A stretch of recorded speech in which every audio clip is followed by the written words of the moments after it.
Hi guys, it's Doc's Market Minute for Monday, December 28th. I thought it'd be fun today to go through the indices and see how they stack up for the year. So far, the Dow is underwater for the year. You can see this pink line up here at 17,823. That's the opening print for the beginning of 2015.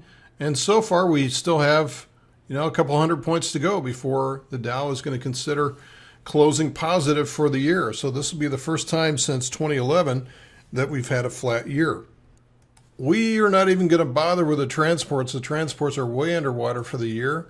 Here's the NASDAQ composite. This one has got a really good shot with 3 days left to finish up positive for the year. I think we're sitting here somewhere around 5 to 6% up for the year, which is modest, but at least it's positive. I suppose that's the best thing that we could say for the NASDAQ composite, which has clearly been the leader throughout the year.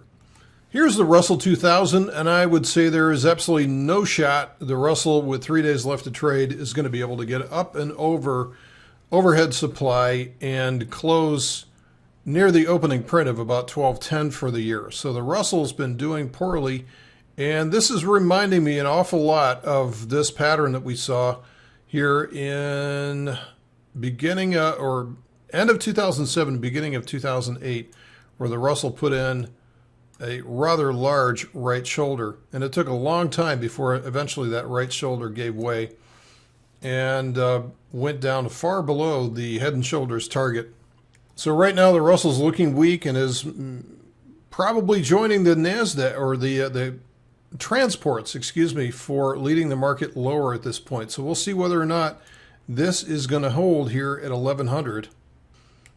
And finally, the S&P 500, and we are right at flat for the year. We're with about an hour left to go. We're about 5 points underwater right now, and last week it actually closed somewhat positive, a couple points positive for the year. So you can see that we are absolutely flat. And again, so far this is a replay of exactly what happened in 2011.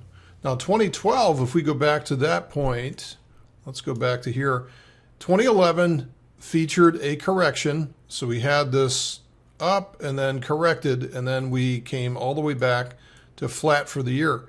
Now 2012 was modestly positive, and a lot of this came on the very last couple of days in the month. A lot of those gains that we did rack up in 2012 came up in the very last couple of days. So a lot of this was still very, very choppy. So I wonder if we're going to see a repeat of 2012, perhaps positive, but perhaps very volatile and positive. So far, we're in a sideways and volatile character, and that doesn't just go away overnight. So that may lead to a lot more volatility as we get into 2016. So there it is. That's the scorecard. We got 3 days left to trade. We'll see whether or not any of these indices want to finish positive for the year. Thanks for listening, folks. We'll see you tomorrow.